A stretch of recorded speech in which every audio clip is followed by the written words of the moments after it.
السلام علیکم۔ اب میں افشاں کا ایک چیپٹر چھوٹا سا پڑھوں گی اور آپ سنیں گے، ٹھیک ہے؟ اوکے۔ تو افشاں کی روزہ رکھائی ہو رہی ہے اور ان کی کزن ہے، ان کی بھی روزہ رکھائی ہو رہی ہے۔ تو اس میں جو ہے افشاں کی دادی جو ہے اپنی بہو سے بات کر رہی ہیں، بہو بیٹیوں سے سب سے۔ عالم آرا بیگم نے اپنی بہو کو آواز دی، اے بھی شوکت آرا، کہاں بے فکری سے بیٹھی ہو؟ چٹکی بجاتے شام ہو جائے گی۔ ایک تو ورقی سموسوں کا جھگڑا نکال لیا ہے، آخر یہ سب کام ہوں گے کیسے؟ شوکت آرا نے باورچی خانے میں سے آتے ہوئے کہا، پھوپھی اماں آپ کیوں گھبراتی ہیں؟ سب کچھ ہو جائے گا۔ عالم آرا بیگم، ہو کیسے جائے گا؟ سموسوں کا بننا کوئی آسان کام ہے؟ سارا دن اسی میں گزر جائے گا۔ اشرف بیگم، بھلا افطاری میں سموسوں کی کیا ضرورت تھی؟ ایسے کاموں سے میرا بھی دم لٹتا ہے۔ عالم آرا بیگم، بہت منع کیا مگر یہ شوکت آرا نہیں مانی۔ دوسری نصیرہ بیگم ان کی ہاں میں ہاں ملانے بیٹھ گئی۔ 5 سیر میدے کے سموسے بنتے بنتے ہی شام ہو جائے گی۔ دیکھو میں اب بھی کہتی ہوں قیمہ بھرے تکونے بنا لو، سموسوں کا جھگڑا نہ کرو۔ شوکت آرا نے ہنس کر کہا، پھوپھی اماں اب تو آدھے کے قریب سموسے بن بھی گئے۔ آپا نصیرہ نے صبح کی نماز پڑھتے ہی بنانے شروع کر دیے تھے۔ عالم آرا بیگم، اکیلی نصیرہ تھک کر پست نہ ہو جائیں گی؟ شوکت آرا، اکیلی کیوں ہونے لگی؟ لڑکیاں ان کے ساتھ لگی ہوئی ہیں۔ عالم آرا بیگم، اے بھی تم نے بھی لڑکیوں کے ہاتھ ڈال دیا، وہ کیا خاک بنائیں گی؟ 5 سیر میدے کا ستیہ ناش کر کے رکھ دیں گی۔ شوکت آرا، ستیہ ناش کیوں کرنے لگیں؟ لڑکیاں تو صرف بیل رہی ہیں اور میں اور آپا نصیرہ بنا رہے ہیں۔ آپ نے آواز دی تو میں یہاں چلی آئی۔ عالم آرا بیگم، خیر تم جانو تمہارا کام جانے، مگر اس بات کا خیال رکھنا کہ سموسے بھاری بھاری کچلوندے نہ ہوں، پرت خوب کھلے، کوئی ہوشیار آدمی تلنے بیٹھے، نہ زیادہ سرخ ہوں نہ کچے رہوں، بادامی رنگ کے ہوں۔ روشن آرا بولی، توبہ ہے اماں، سموسہ کا ذکر سنتے سنتے ناک میں دم آ گیا۔ نصیرہ بیگم کے ہاتھ کے سموسے تو مشہور ہیں، کوئی اناڑی تو ہے نہیں جو خراب کر دیں گی۔ عالم آرا بیگم، میں کب کہتی ہوں کہ وہ اناڑی ہیں؟ میں نے سمجھا دیا تو کون سی قباحت ہوئی؟ جس کام میں 10 ہاتھ لگتے ہیں وہ ہمیشہ خراب ہوتا ہے۔ روشن آرا، سیر ہاتھ سیر کے تو ہے نہیں کہ ایک آدمی بنا لے۔ عالم آرا بیگم، اسی لیے تو منع کر رہی تھی۔ روشن آرا، بس اماں خدا کے لیے اس ذکر کو چھوڑ دیجیے، اب تو بن گئے۔ عالم آرا بیگم، ہاں بن تو گئے مگر سارا گھر اسی میں لگ گیا۔ معلوم ہوتا ہے حسن آرا ابھی وہی ہیں، بھتیجی کو روزہ رکھوانے کا تو بڑا شوق تھا، اب ساری ذمہ داری میرے اوپر آ پڑی۔ روشن آرا، کیا کام ہے آپ مجھے بتائیے۔ عالم آرا بیگم، کوئی ایک کام ہے جو تمہیں بتا دوں؟ 20 کام پڑے ہیں، میں تو سرے سے مہمانداری کے ہی خلاف تھی۔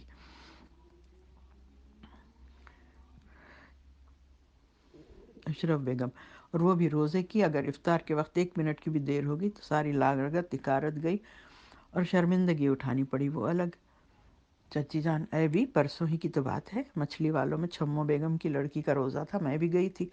ان کے ہاں اس قدر بد انتظامی تھی کہ توبہ، گولا چل گیا مگر دسترخوان پر افطاری کا پتہ نہیں، بیویاں پانی کے گھونٹ سے روزہ کھول کھول کر نماز کو کھڑی ہو گئیں۔ عالم آرا بیگم، میں تو چاہتی ہوں 4 بجے سب چیزیں تیار ہو جائیں، آخر 2-4 مسجدوں میں بھی افطاری جائے گی، پہلے اللہ کے نام بھیج کر ٹھیک 5 بجے دسترخوان پر لگا دی جائے۔ روشن آرا، آپ کی مرضی کے مطابق سب کچھ ہو جائے گا، آپ تو آرام سے بیٹھے دیکھتے جائیے۔ عالم آرا بیگم، کیا خاک آرام سے بیٹھوں؟ بغیر میرے بولے یہاں کوئی کام بھی ہوتا ہے؟ اب دیکھو باہر سے باورچی کھانے کا سامان مانگ رہے ہیں مگر کسی کے کان پر جوں نہیں چلتی، تم بھی بیٹھی سن رہی ہو۔ روشن آرا، اے اماں بھی، میں آپ کے انتظام میں کیسے دخل دوں؟ سارا سامان باورچی خود تلوا کر بازار سے لائے تھے، اب آپ دوبارہ بیٹھی ان کا وزن کرا رہی ہیں، آپ تو خود کام بڑھاتی ہیں۔ عالم آرا بیگم، اے بھی مجھے نصیحت نہ کرو، میں تم لوگوں کی طرح باورچیوں اور دکانداروں کے بھروسے پہ نہیں رہتی، اگر اس وقت ان چیزوں کا وزن نہ کراتی تو لگی لگائی کارت جاتی۔ 1 من چاولوں کی بریانی کے لیے 8 سیر گھی رکھا ہے۔ چچی جان تسبیح پڑھتے پڑھتے بولی، بوا وہ کیا خاک بریانی ہوئی، منہ دھوبیا پلاؤ ہو گیا۔ اشرف بیگم، کم سے کم 10 سیر گھی ہونا چاہیے۔ عالم آرا بیگم، بھلا بے ایمانی کی بھی حد ہے، نہ آدھ سیر کا فرق نہ پاؤ سیر کا، اکٹھا 2 سیر کم کر دیا، کم وقت آنکھوں میں خاک جھونکتے ہیں۔ بنیادی خانم نے جمائی لیتے ہوئے کہا، بیگم رات کو پراٹھوں اور شامی کباب کے لیے اسی میں سے تو 2 سیر گھی نکالا تھا۔ عالم آرا بیگم، اتنی دیر سے چپ کے بیٹھی سن رہی ہو، پہلے کیوں نہ بولی؟ بنیادی خانم، اے بیگم صاحب میں کیا بولتی، آپ نے تو خود ہی کہا تھا رات کو بریانی والا گھی اچھا ہے، اس کے پراٹھے پکانا، صبح گھر کے گھی میں سے 2 سیر ملا دینا، آپ بھی بھول گئیں۔ 4 بجے افطاری کی سب چیزیں تیار ہو گئیں۔ پہلے اللہ کے نام مسجدوں میں ہر چیز بھیجی گئی۔ اپنے رشتہ دار اور گہرے دوستوں کے ہاں سے افطاری کے خوان بھی آئے، مہمان بیویاں سب آ گئی ہیں۔ افشاں اور فرحت کو کپڑے پہنائے گئے، دونوں کی یکساں جوڑے بنے تھے۔ سب بیویوں نے روپے دیے۔ بڑی پھوپھی روشن آرا نے دونوں کو سبز کارچوبی دوشالے اڑھائے۔ حسن آرا نے کانوں میں چھوٹی چھوٹی بجلیاں پہنائیں۔ بچیوں کے منہ پر ہوائیاں اڑ رہی تھیں مگر بھوک پیاس کا نام زبان پر نہیں لائیں۔ 5 بجے دسترخوان بچھا کر افطاری لگائی گئی۔ بیویاں وضو کے لیے کھڑی ہوئیں۔ گولا چلتے ہی عالم آرا بیگم نے دونوں بچیوں کو روزہ کھولنے کی دعا پڑھوائی۔ سب بیویوں نے روزہ کھولا۔ اکثر اپنے اپنے گھر سے روزہ کھولنے کے لیے چیزیں لائیں تھیں۔ کسی نے خمیرے گاؤ زباں جواہر والا نکالا، کسی نے بادام مصری منقع چاندی کے ورق سے روزہ کھولا، کسی نے آب زمزم کی شیشی نکالی، قطرہ قطرہ اپنے پاس بیٹھنے والی بیویوں کے حلق میں بھی ٹپکایا، کسی نے کاغذ کی پڑیا میں سے ایک مدینہ منورہ کی کھجور نکال کر بھورا بھورا سب کے منہ میں دی۔ 2 4 بیویوں نے صرف نمک کی کنکری سے روزہ افطار کیا۔ اب افطاری کا نمبر آیا۔ زیادہ تر بیویاں ایسی تھیں جنہوں نے بے تکلفی سے ہر چیز کھائی۔ بعض تکلف والیوں نے روزہ کھول کر جلدی جلدی نماز پڑھی۔ کھانے میں ایک ایک خمیری روٹی، ایک ایک باقر خوانی، چھوٹی تشتریوں میں ڈبل روٹی کے ٹکڑے ایک خالی پلیٹ میں چمچے پہلے قرینے سے لگا دیے گئے، پھر باقی کھانا ڈونگوں اور قابوں میں رکھا گیا۔ نصیرہ بیگم، حسن آرا، شوکت آرا برابر کھڑی ہوئی گرم بریانی منگوا کر سب کے سامنے رکھ رہی تھیں۔ کئی عورتیں پانی پلانے کو بھی کھڑی تھیں۔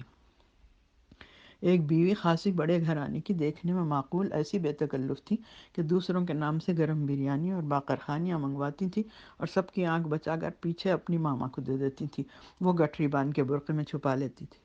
کھانے سے فارغ ہو کر سب مہمان رخصت ہوئے، گھر والیاں تھک کر پست ہو گئیں۔ 12 بجے کے قریب اپنے اپنے بستروں پر لیٹیں۔ شوکت آرا پڑے پڑے بولیں، آپا نصیرہ، ماموں شریف کی بیوی کو دیکھا، خدا جھوٹ نہ بلوائے تو کوئی 8 باقر خوانیاں اور 4 رکابیاں بریانی کی صاف اڑا دیں، میرے تو اوسان جاتے رہے۔ نصیرہ بیگم، ابھی آج کوئی نئی بات تھی؟ وہ تو ہر محفل میں یہی کرتی ہیں۔ شوکت آرا، باقر خوانیاں تو خیر خوش تھیں، کپڑے میں لپیٹ کر رکھ لی ہوں گی، مگر بریانی کہاں رکھی؟ نصیرہ بیگم، ان کی ماما کے پاس ایک بڑا سا کٹور دان ہوتا ہے، بریانی اس میں بھر لی ہوگی۔ حسن آرا، اور چلتے وقت ماما اور بچوں کا حصہ الگ لیا؟ شوکت آرا، خدا کسی کی ایسی نیت خراب نہ کرے۔ نصیرہ بیگم کی بڑی لڑکی رشیدہ نے کہا، اور افطاری کی کسی کو خبر ہی نہیں؟ کیلے نارنگیاں تلی دالیں خوب اپنے کسنے میں بھر لی۔ نصیرہ بیگم، سب خبر ہے، بڑا سا گٹھرا ماما کے بغل میں تھا۔ عالم آرا بیگم، آئی بھی نصیرہ، تمہیں کیا ہو گیا؟ کسی کو مہمان بلا کر اس طرح اس کی ذلت کرتے ہیں؟ نصیرہ بیگم، چچی اماں، میں کیوں ذلت کرنے لگی؟ ایسی عادت میں انسان خود ہی ذلیل ہوتا ہے۔ ایک دفعہ بھری محفل میں بھانڈا پھوٹ چکا ہے۔ عالم آرا بیگم، بس چپ کے سو جاؤ، آگے کچھ نہ کہنا، کسی کا پردہ فاش نہیں کرتے، گناہ کی بات ہے۔ نصیرہ بیگم، چچی اماں، سب کو معلوم ہے، میرے چھپانے سے کیا ہوتا ہے؟ چمن آرا اور گلشن آرا نے پوچھا، اچھی خالہ جان بتائیے کیا ہوا تھا؟ عالم آرا بیگم نے ڈانٹا، خبردار نصیرہ، لڑکیوں کے منہ میں بات نہ ڈالنا، رشتہ داری کا معاملہ ہے، وہ ملنا جلنا چھوڑ دیں گی۔ اب میں کسی کے بولنے کی آواز نہ سنوں، سو جاؤ چپکی ہو کر۔ سب لڑکیاں خاموش ہو گئیں۔